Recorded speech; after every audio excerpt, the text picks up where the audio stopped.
رحلة هادينا حمل الإسلام لنا دينا.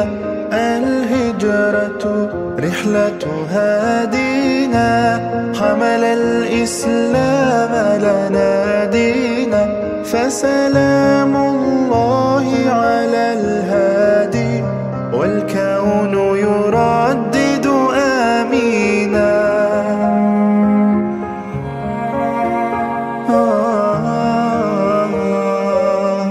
رحل الصديق عن الدار في صحبة خير الأبرار. رحل الصديق عن الدار في صحبة خير الأبرار. صلوات الله تباركه صلوات الله تباركه. ملأ الدنيا بالأنوار. الهجرة رحلة هادينا حمل الإسلام لنا دينا. الهجرة. بسم الله الرحمن الرحيم. السلام عليكم warahmatullahi wabarakatuh.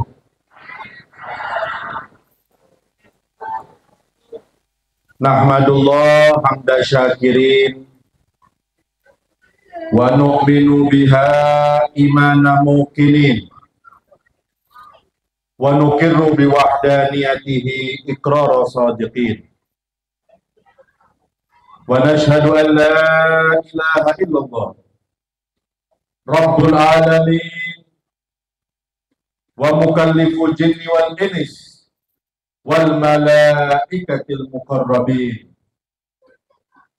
Allahumma salli wa sallim wa barik ala sayyidina wa habibina wa syafi'ina wa nuri qulubina Muhammad wa ala alihi wa sahbihi at-tayyibin at-tahirin, amma ba'd. Yang saya hormati para kiai, para asatid, para guru ngaji, para sesepuh, para tokoh masyarakat. Wa fi muqaddimatihim Kiai Haji Taib Hadiri, begitu pula Kiai Haji Abdul Rahim Taib Hadiri, dan juga yang saya hormati segenap takmir Masjid Al-Amin, wabil khusus Haji Mislan, begitu pula Bapak Kepala Desa Bapak Saiful, dan juga yang saya hormati Al-Ustadz Taufik, dan semua para kiai, para asatid, para sesepuh yang hadir, yang tidak saya sebut namanya satu persatu tanpa mengurangi rasa hormat saya kepada mereka semua.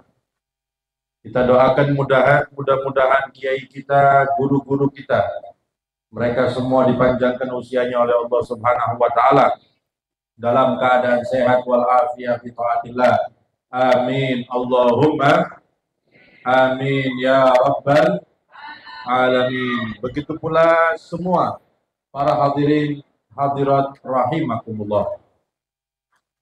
Alhamdulillah, kita bersyukur kepada Allah Subhanahu wa taala yang pada malam hari ini kita semua dikumpulkan oleh Allah Subhanahu wa taala di majelis yang mulia, di tempat yang mulia, di acara yang mulia, dan di bulan yang mulia, untuk bersama-sama kita beribadah kepada Allah, untuk bersama-sama kita bersolawat memuji Nabi Muhammad Sallallahu Alaihi Wasallam. Mudah-mudahan dengan barokahnya kita hadir di majelis yang mulia ini, Allah Subhanahu wa taala mengampuni dosa-dosa kita, menutup segala aib-aib kita, hajat kita semua dikabulkan oleh Allah Subhanahu wa taala. Amin Allahumma amin ya rabbal alamin. Dan mudah-mudahan Masjid Al-Amin dimakmurkan oleh Allah Subhanahu wa taala. Makmur dengan ibadahnya, makmur dengan ilmu agamanya, makmur juga dengan rezekinya. Amin Allahumma amin ya rabbal alamin. Hadirin hadirat rahimakumullah, perlu kita ketahui bahwasanya kita telah berada di bulan yang mulia. Bulan yang masuk daripada Ashhurul Hurum. Bulan-bulan yang diutamakan, dimuliakan oleh Allah Subhanahu wa taala. Ada 12 bulan yang sudah Allah tentukan. Dari 12 bulan ini ada 4 bulan yang istimewa. Ada 4 bulan yang dimuliakan oleh Allah Subhanahu wa taala. Yaitu bulan Dzulqa'dah, Dzulhijjah, Muharram dan bulan Rajab. Dan kita sekarang berada di bulan Rajab. Maka ulama memberikan nasihatnya kepada kita semua. Barang siapa yang beribadah di bulan-bulan yang mulia, termasuk bulan Rajab ini, maka otomatis akan dilipat gandakan pahalanya oleh Allah Subhanahu wa taala. Tapi sebaliknya Pak Bu, barang siapa yang bermaksiat kepada Allah Subhanahu wa taala, maka otomatis dilipat gandakan dosanya oleh Allah Subhanahu wa taala. Mudah-mudahan kita dijauhkan daripada perbuatan maksiat. Amin. Amin. Allahumma amin ya rabbal alamin. Dan termasuk kemuliaan yang terjadi di bulan Rajab, yaitu perjalanan Isra dan Mi'raj Nabi Muhammad SAW. Perlu diketahui Pak Bu, malam yang paling mulia, malam yang paling istimewa, malam yang paling berkesan untuk Nabi Muhammad SAW, yaitu malam ketika beliau Isra dan Mi'raj. Karena di malam itu Rasulullah SAW bertemu langsung dengan zatnya Allah Subhanahu wa taala. Kenikmatan yang tidak pernah Allah berikan kepada siapapun selain Rasulullah SAW. Kenikmatan yang paling nikmat di surga niku Pak Bu, bukan ketika nanti penduduk surga bisa menikmati makanan-makanan yang lezat yang ada di surga. Kenikmatan yang paling nikmat di surga bukan ketika seseorang nanti bisa istirahat, menikmati istana yang mentereng, bukan.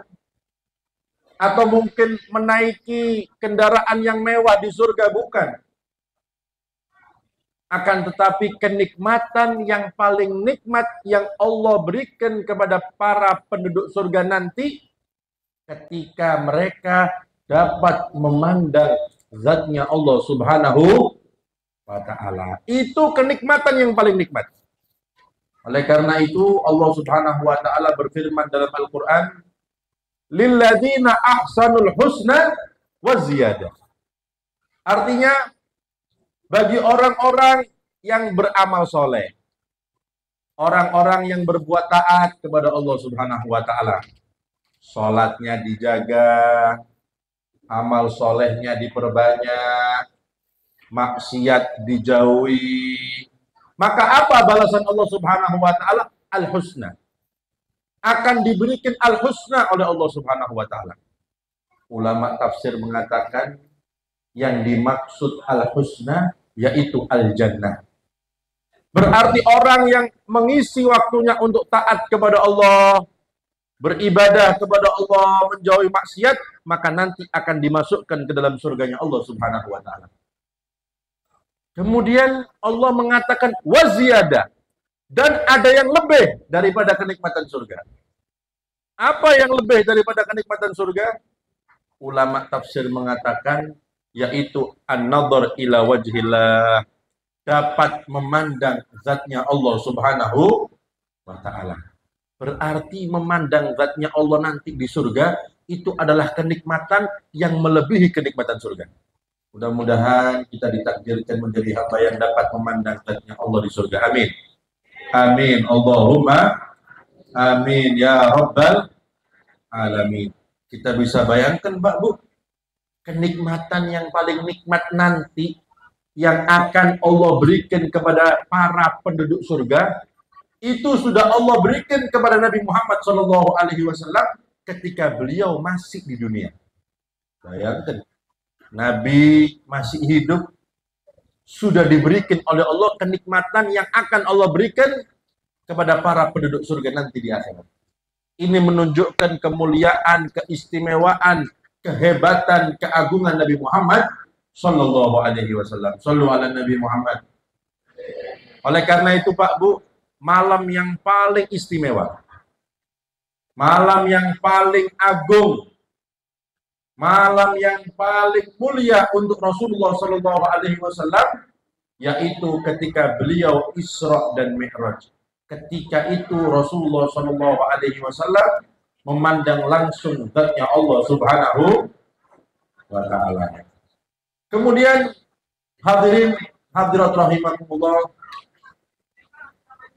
Allah Subhanahu wa Ta'ala mengabadikan perjalanan Isra dan Mi'raj Nabi Muhammad Sallallahu Alaihi Wasallam di dalam Al-Quran dengan firman-Nya, Subhanalladzi asra bi abdihi lailan minal masjidil haram ilal masjidil aqsa alladzi barakna haulahu linuriyahu min ayatina innahu huwas samiul basir. Allah memulai firman itu dengan ucapannya Subhanalladzi, Maha suci Allah, zat yang. Di sini ulama tafsir menjelaskan, kita bisa bayangkan bagaimana kejadian Isra itu sampai Allah mempertaruhkan kemuliaannya, kesuciannya untuk menceritakan perjalanan Isra Nabi Muhammad SAW. Maha suci Allah yang telah memperjalankan hambanya. Subhanalladzi asra bi abdihi. Maha suci Allah yang telah memperjalankan hambanya. Nabi disebutkan oleh Allah Subhanahu wa Ta'ala dengan sebutan hamba. Ini Pak Bu, kalau sudah Allah mengatakan hambanya, itu berarti pujian yang paling tinggi yang Allah berikan kepada hambanya. Kenapa? Karena diakui sebagai hamba Allah Subhanahu wa Ta'ala. Makanya Allah itu kalau ingin memuji hamba-hambanya dalam Al-Quran, kalau ingin memuji manusia, maka pasti menggunakan lafaz hamba. Dalam Al-Quran, Allah mengatakan, wa ibadur rahman alladzina yamshuna 'alal ardi hauna wa idza khatabahumul jahiluna qalu salama. Dan hamba-hamba Allah. Bagaimana sifatnya hamba Allah? Yang kalau berjalan di atas muka bumi, berjalan dengan rendah diri, tawadhu, tidak sombong, dan tidak menggubris, tidak melayani ucapan-ucapan daripada orang-orang yang bodoh.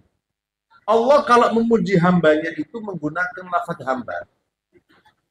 Makanya dulu Pak Bu, pertama kali Rasulullah SAW, beliau diangkat menjadi Nabi, menjadi Rasul, Malaikat Jibril diperintahkan oleh Allah untuk menawari Rasulullah SAW. Apa tawarannya? Ingin dijadikan Nabi plus Raja, Nabiyan Malikan, seperti Nabi Sulaiman, atau Nabiyan Abdan, Nabi plus hamba. Maka yang dipilih oleh Rasulullah SAW, Nabiyan Abdan, Nabi plus hamba. Tidak mau menjadi Nabi plus Raja. Kenapa? Karena kalau sudah hamba, itu berarti pujian dari Allah Subhanahu wa Ta'ala. Kalau kita ini kan mengaku hamba-hamba Allah, Tapi apakah kita diakui oleh Allah sebagai hambanya?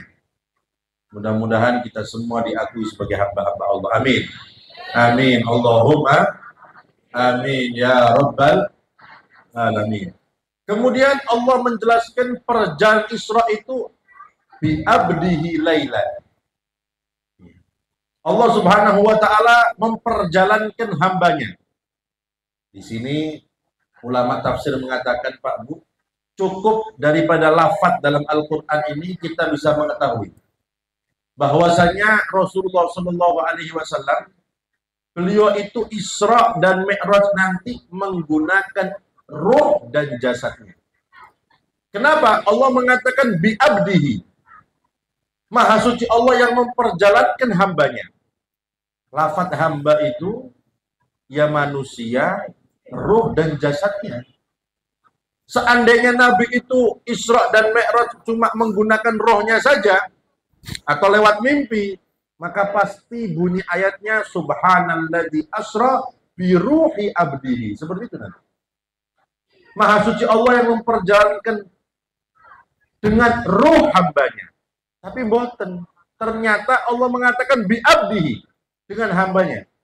Berarti Rasulullah Shallallahu alaihi wasallam beliau itu Isra dan Mi'raj menggunakan ruhan wa jasadan, ruh dan jasadnya. Karena Pak Bu, kalau cuma lewat mimpi, tidak mungkin orang-orang kafir itu mendustakan Rasulullah Shallallahu alaihi wasallam. Setelah nanti Rasulullah SAW pulang dari Isra dan Mi'raj, Rasul bercerita perjalanannya ke Masjidil Aqsa. Kemudian oleh orang kafir didustakan. Nah, seandainya lewat mimpi, tidak mungkin didustakan oleh orang kafir. Oh, Muhammad cuma mimpi. Kita bisa lihat, Pak Bu, orang mimpi itu tidur mungkin setengah jam, tapi bisa mimpi pergi umroh. Tidur cuma sebentar, tahu-tahu pergi mungkin haji. Padahal tidurnya mungkin setengah jam. Makanya kalau Nabi itu menceritakan mimpinya, tidak mungkin didustakan oleh orang kafir. Karena memang Nabi itu Isra dan Mi'raj menggunakan roh dan jasadnya, oleh karena itu didustakan oleh mereka orang kafir. Dan pelajaran kedua Pak Bu, kalau seandainya bertemu Allah lewat mimpi, ya tidak usah nunggu Nabi Muhammad. Umat Nabi ada yang bisa melihat Allah dalam mimpinya. Seperti contoh Al-Imam Abu Hanifah. Disebutkan dalam kitab Is'adur Rafiq, syarah daripada kitab Sulamut Taufiq, bahwasanya Imam Abu Hanifah, beliau pernah berkata, aku melihat Allah dalam mimpiku sebanyak 99 kali. Tuh bayangkan. Mosok kalah Kanjeng Nabi kali Abu Hanifah. Kalau seandainya lewat mimpi. Imam Abu Hanifah mengatakan, aku melihat Allah dalam mimpiku sebanyak 99 kali. Seandainya ditakdirkan oleh Allah dapat bermimpi lagi bertemu Allah, maka aku akan tanya apa saja yang bisa menyelamatkan manusia di kehidupan dunianya. Subhanallah, ditakdirkan mimpi lagi. Berarti Imam Abu Hanifah mimpi bertemu Allah sebanyak 100 kali. Dan Kanjeng Nabi cuma sekali tok ketika Mi'raj, masa kalah sama umatnya. Yang kedua, Imam Ahmad bin Hanbal yang punya mazhab Hambali. Beliau juga pernah mengatakan, aku pernah bermimpi bertemu Allah Subhanahu wa taala. Imam Ahmad bin Hanbal.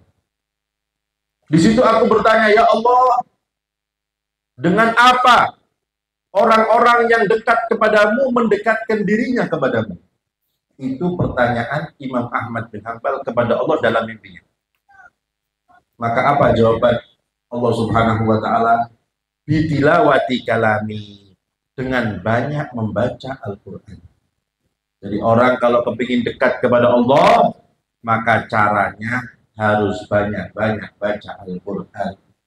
Mudah-mudahan kita semua dijadikan umat Nabi yang gemar baca Al-Qur'an. Amin. Allahumma amin ya rabbal alamin. Dan memang ada dalilnya Pak Bu. Rasulullah SAW Beliau pernah bersabda, khairur ru'ya an yarul abdu rabbahu au nabiyahu au walidayhi in kana muslimaini. Au kama qala Rasul sallallahu alaihi wasallam. Nabi mengatakan sebaik-baiknya mimpi, kata Rasulullah, mimpi seorang hamba bertemu dengan Tuhannya. Berarti bisa manusia itu bertemu Allah dalam mimpinya. Tapi ya sekelas Imam Abu Hanifah, sekelas Imam Ahmad bin Hanbal. Di zaman saya itu coba percaya Pak. Kemudian au nabiyahu, atau bertemu dengan nabinya. Ini sebaik-baiknya mimpi. Kata Nabi, sebaik-baiknya mimpi seorang hamba bermimpi bertemu dengan Tuhannya, yaitu Allah, atau bertemu dengan nabinya, yaitu Nabi Muhammad SAW, atau bertemu dengan kedua orang tuanya apabila mereka muslim. Jadi kalau ada seseorang mimpi bertemu orang tuanya dalam mimpinya itu, berarti itu mimpi yang baik, sebagaimana sabda Nabi Muhammad Sallallahu Alaihi Wasallam. Makanya jarang, Pak Bu, anak mimpi orang tuanya ini jarang. Seandainya ada, berarti itu mimpi baik, sebagaimana sabda Nabi Muhammad Sallallahu Alaihi Wasallam. Oleh karena itu para hadirin, Rasulullah Sallallahu Alaihi Wasallam, beliau itu Isra dan Mi'raj menggunakan ruhan wa jasadan, ruh dan jasadnya. Kapan terjadinya Isra dan Mi'raj itu? Kapan terjadinya Isra itu? Lailan, di malam hari. Ulama tafsir mengatakan, kenapa Allah Subhanahu wa taala menyebutkan dengan lailan? Itu menunjukkan perjalanan Nabi ketika Isra dan Mi'raj itu sangat singkat. Sebagian di waktu malam, itu artinya. Karena kalau satu malam penuh, maka pasti menggunakan bilail. Lafadznya seperti itu. Tapi ketika menggunakan lailan, berarti sebagian di waktu malam. Makanya Al-Imam Ad-Dahlawi dalam kitabnya As-Siratun Nabawiyah, beliau mengatakan Rasulullah SAW, beliau itu Isra dan Mi'raj, beliau memprediksi kurang lebih 20 menit. Jadi Nabi ini Isra plus Mi'raj itu cuma 20 menit. Makanya Pak Bu, kalau kita baca Maulid Ad-Daibai, di situ disebutkan oleh Imam Ad-Daibai, "Tsumma arudduhu minal arsh qabla an yabrudal farash wa qad nala jami'al ma'arif." Apa artinya?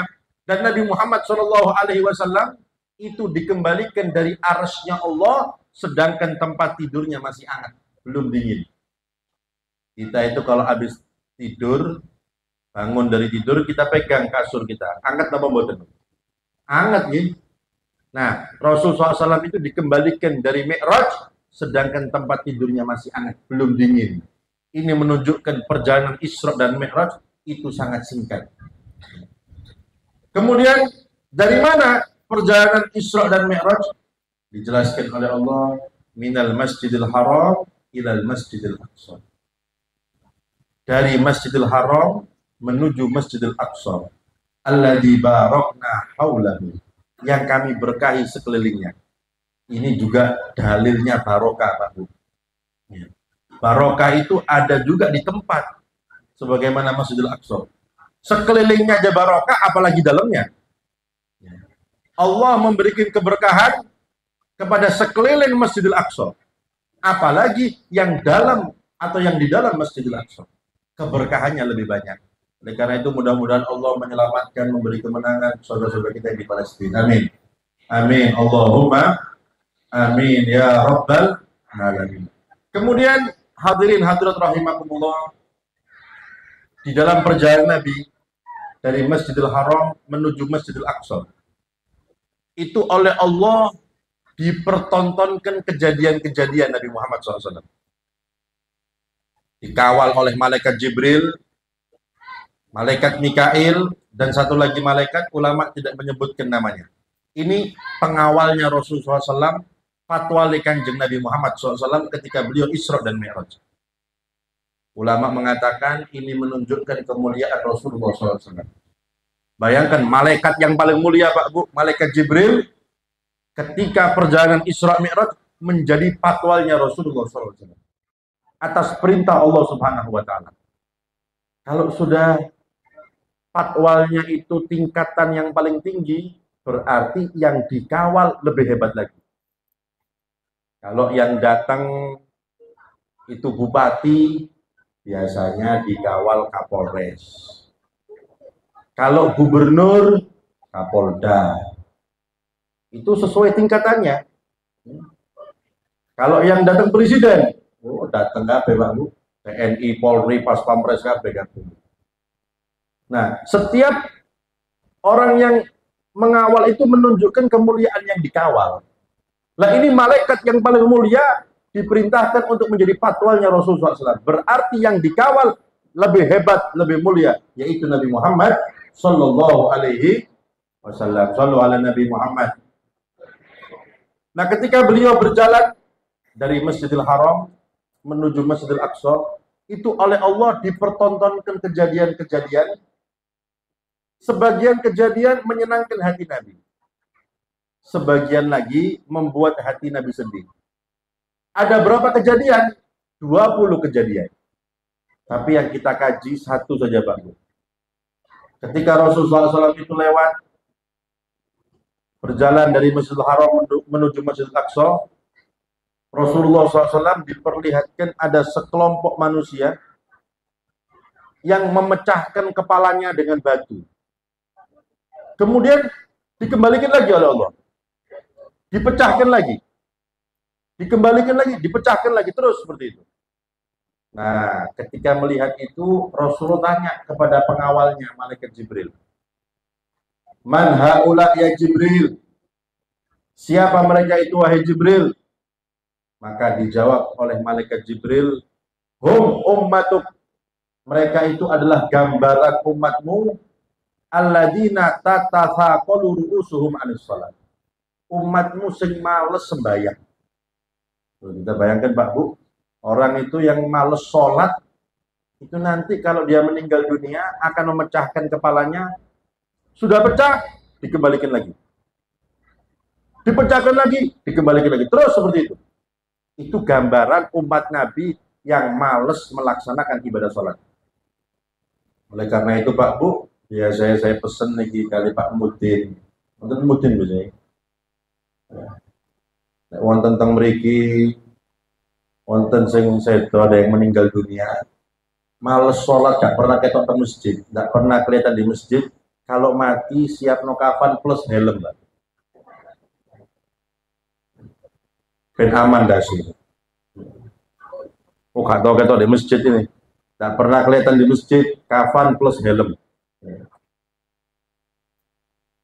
Jadi ini malaikat pas mlebu kuburan tuh kok helm mandi. Gak usah sangu watu, helm ku dikeprokno ae. Nah, itu gambaran umat Nabi yang males melaksanakan ibadah sholat. Oleh karena itu mudah-mudahan kita semua dijadikan umat Nabi, anak-anak kita yang rajin dalam mendirikan sholat. Amin. Amin. Allahumma amin ya Rabbal alamin. Sholat niku Pak Bu, itu adalah tiang agama. Pertama kali yang dihisab dari seorang hamba itu sholatnya. Awwalu ma yuhasabu bihil abdu yaumal qiyamah as-shalat, kata Nabi. Pertama kali yang dihisab dari seorang hamba itu sholat, kata Rasulullah. Idza shaluhat shaluha sairu amali. Kalau sholatnya benar, sesuai rukunnya, sesuai syaratnya, berusaha khusyuk, maka semua ibadahnya diterima oleh Allah SWT. Kalau dia zakat, zakatnya diterima. Kalau dia puasa, puasa diterima. Kalau sodako, sodako diterima. Kalau bangun masjid, diterima. Kalau haji, hajinya diterima. Yang penting sholatnya. Tapi sebaliknya kata Nabi, fa'idha fasadat, fasadat sa'iru amali.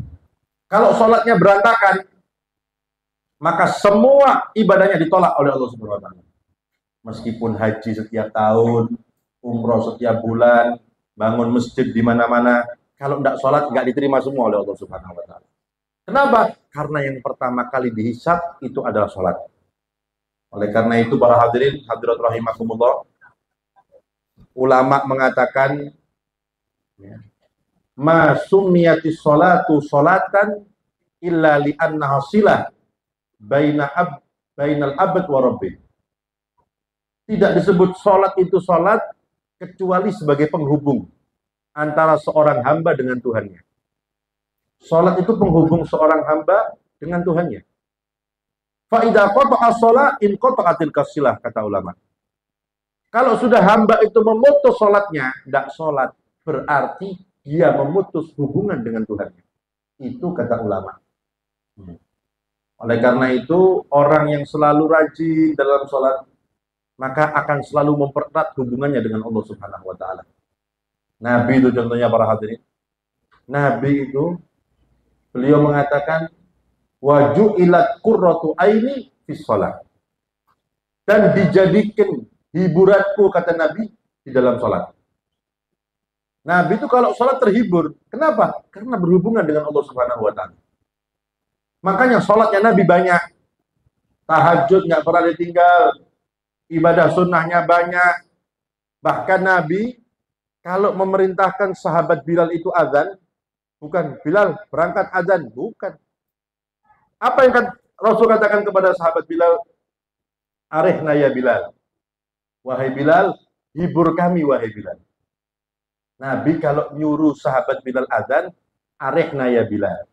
Bilal, hibur kami wahai Bilal. Kenapa? Karena hiburan Nabi adalah sholat. Maka begitu pula penerus Nabi, orang-orang yang dekat dengan Nabi, pasti hiburannya di dalam sholat.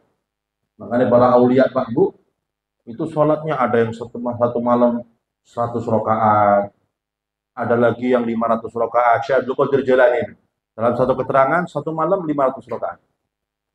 Al-Imam Ali Zain Abidin, anak Sayyidina Husain bin Ali bin Abi Thalib, setiap malam sholatnya tidak kurang daripada 1000 rakaat.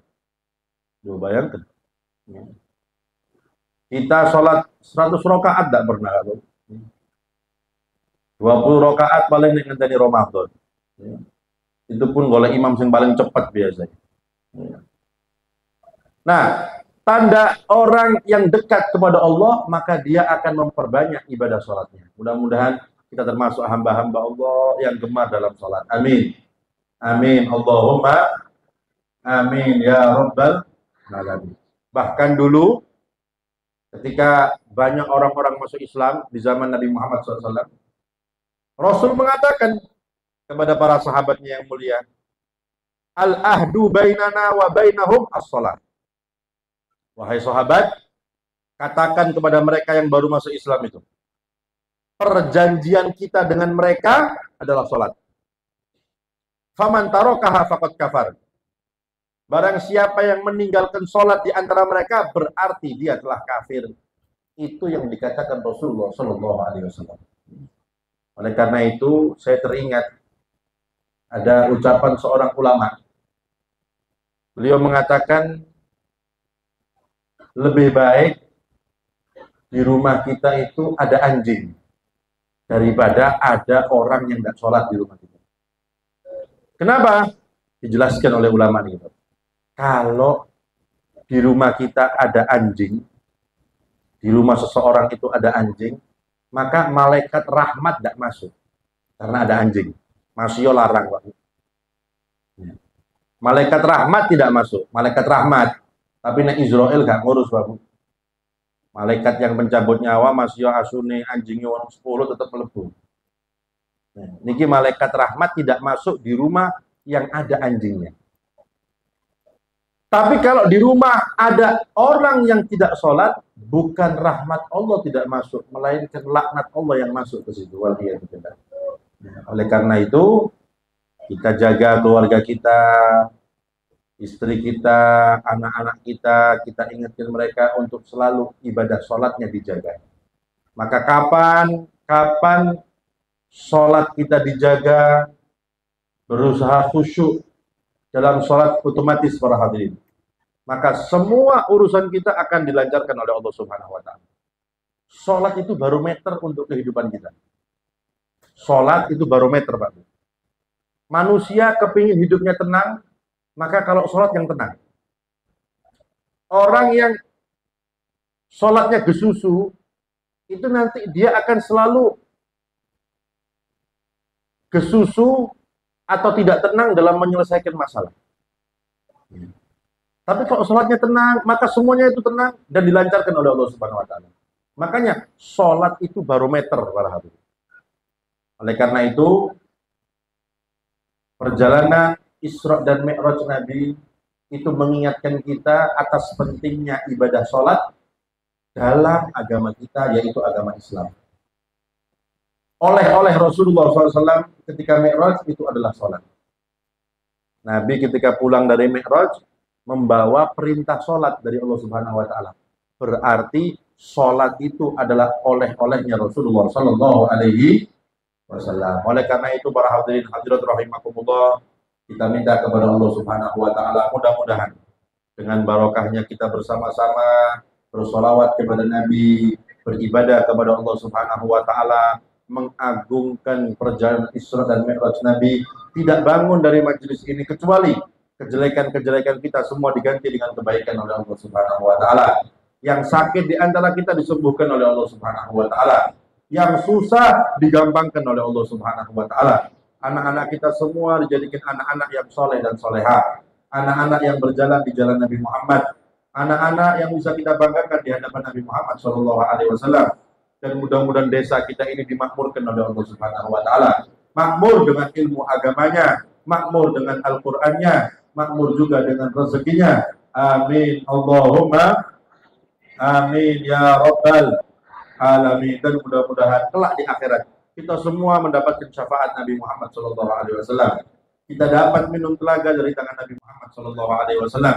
Ketika melewati sirat dituntun oleh Rasulullah Sallallahu Alaihi Wasallam, dan di surga kita semua dikumpulkan dengan Nabi Muhammad Sallallahu Alaihi Wasallam. Amin Allahumma amin ya rabbal alamin. Kemudian yang terakhir, tadi ada permohonan untuk diberikan ijazah zikrul jalalah. Zikrul jalalah ini Pak Bu, amalan yang selalu diamalkan oleh Al-Habib Abu Bakar bin Muhammad bin Umar As-Segaf. Termasuk faedahnya, maka bisa menyebabkan orang meninggal dalam keadaan husnul khotimah. Barang siapa yang melaziminya, maka insya Allah meninggalnya dalam keadaan husnul khotimah. Maka saya ijazahkan ijazah zikrul jalalah. Kita baca bersama-sama.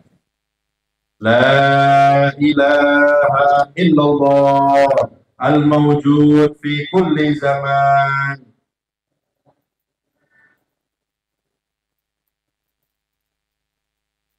La ilaha illallah al-ma'bud fi kulli makan.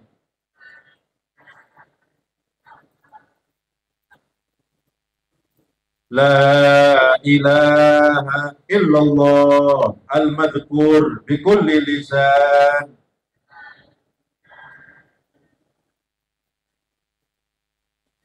La ilaha illallah al-ma'ruf bil ihsan.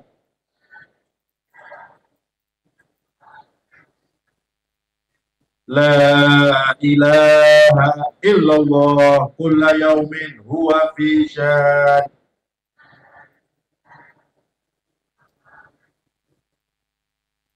La ilaha illallah al-aman min zawalil iman.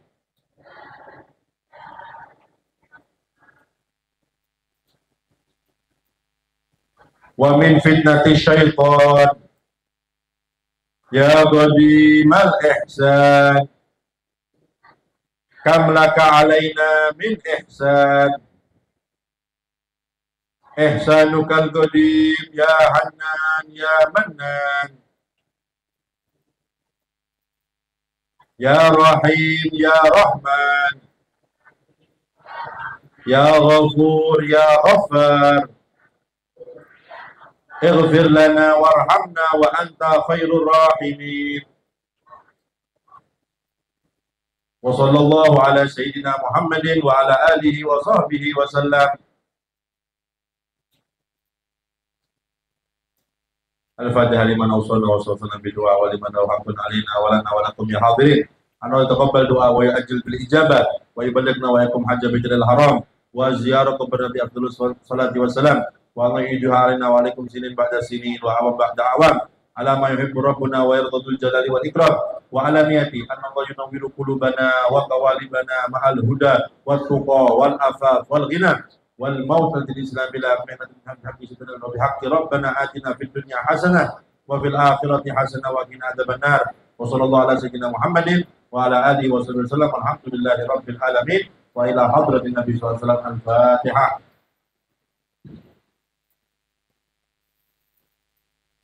مالك يوم الدين إياك نعبد وإياك نستعين اهدنا الصراط المستقيم صراط الذين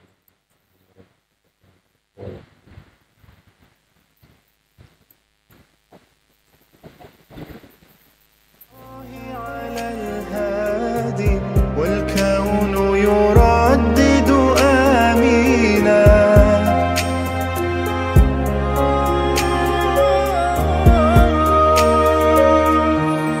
الله تكفل يحميه وعلي أصبح يفديه الله تكفل يحميه وعلي أصبح يفديه وبسر القوم الأشرار وبسر القوم الأشرار بنت الصديق توافيه بنت الصديق توافيه الهجرة رحلة هادينا حمل الإسلام لنا دينا الهجرة رحلة هادينا حمل الإسلام لنا دينا فسلام الله على الهادي والله على الهادي والكون يردد آمينا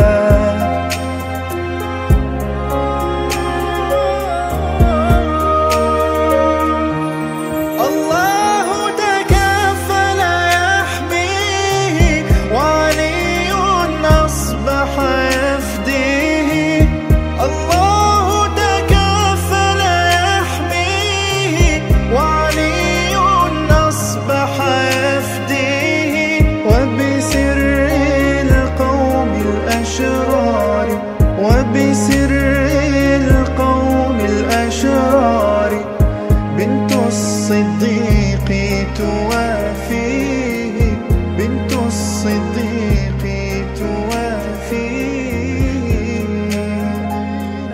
الهجرة رحلة هادينا الهجرة رحلة هادينا حمل الإسلام لنا دينا فسلام الله على الهادي والكون يردد آمينا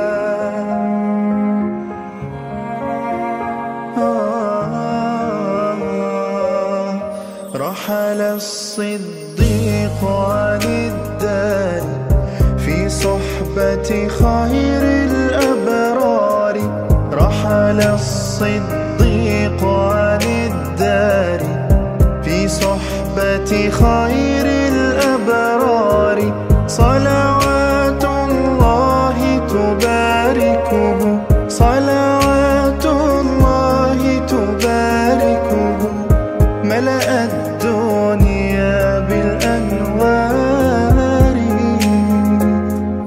الهجرة رحلة هادينا حمل الإسلام لنا دينا الهجرة رحلة هادينا حمل الإسلام لنا دينا فسلام الله على الهادي والكون يردد آمينا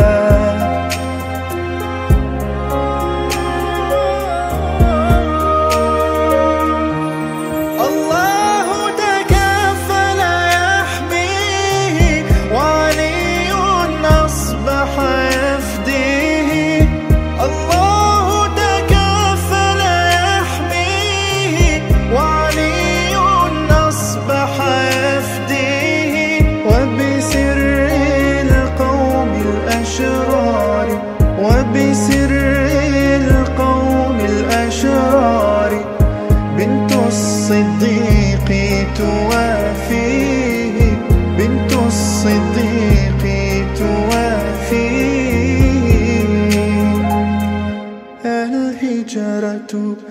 رحلة هادينا حمل الإسلام لنا دينا الهجرة رحلة هادينا حمل الإسلام لنا دينا فسلام الله